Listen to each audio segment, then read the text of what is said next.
যদি আপনার আমার সবার বাড়িতেই জিজ্ঞেস করা হয় বাচ্চাদের পিৎজা কে কে খেতে ভালোবাসো না হাত তোলো, তাদের জন্য সারপ্রাইজ আছে কিন্তু। সারপ্রাইজের লোভেও কেউ হাত তুলবে না জানি, কারণ এই খাবারগুলো এতটাই লোভনীয় যে শুধু বাচ্চা কেন আমাদেরও ভীষণ প্রিয়, তাই না?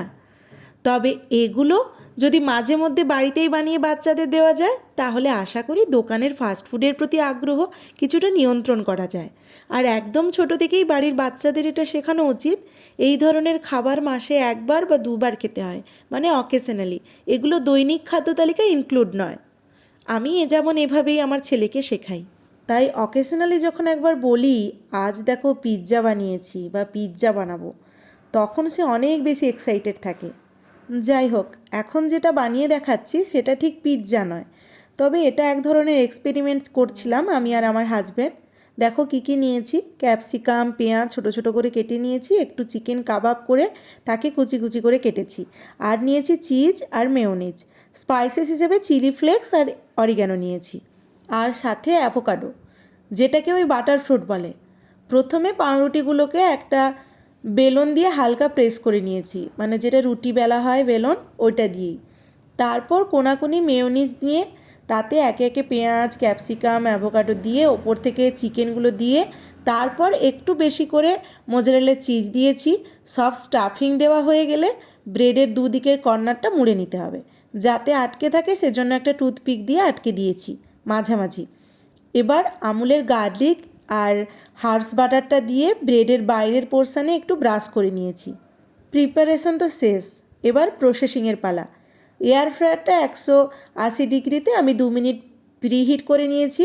তারপর বাকেটে ফয়েল পেপার দিয়ে একে একে ব্রেড রোলগুলো দিয়ে 160 ডিগ্রিতে 9 মিনিট দিয়েছি, তারপর 180 ডিগ্রিতে 1 মিনিট দিয়েছি। ব্যাস, তাতেই রেডি হয়ে গেছে গরমাগরম এই খাবার। আমার জানা নেই এই খাবারের নাম, আগে কখনো কোথাও খাইও নি আমি। তবে পিৎজার মতোই সব স্টাফিংগুলো দেয়া হলো, আর অরিগ্যানো দিয়েছি, চিলি ফ্লেক্স দিয়েছি। কেবলমাত্র অভাব ছিল পিৎজা সসটার, ওটা দেয়া হয়নি। তাই আমি এটার নাম দিলাম bread wrap chicken cheese pizza. আমার মনে হচ্ছে তোমাদের কাছেও এই এরকম খাবারটা নতুন। যদি নতুন হয়ে থাকে তাহলে বানিয়ে ফেলো এরকম স্টাইলে তোমাদের বাড়ির বাচ্চাদের জন্য, দেখবে কীরকম এক্সাইটেড থাকে ওরা।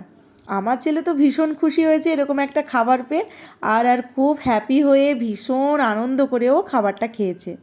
এরকম মাঝে মাঝে একটা এক্সপেরিমেন্টাল ডিশ আমরা বানাতেই পারি বাড়িতে, তাই না? সত্যি বলছি, খেতে একদম ফাটাফাটি হয়েছিল। আর বানানোও তো খুবই ইজি, কোনো রকম কোনো ঝুটঝামেলা নেই। তবে চিকেনের জায়গায় তোমরা পনির দিতে পারো, বা পনির চিকেন কোনো কিছু না দিয়ে কেবলমাত্র ওই ভেজিটেবলস দিয়েও করতে পারো, তাতেও খুব টেস্টি হবে খেতে। কেমন লাগলো তোমাদের আজকের আমার এই ডিশটা, মানে এই প্রিপারেশানটা? কী নাম দিলাম? ও, আমি নিজেই তো ভুলে গেলাম, কী যেন বললাম।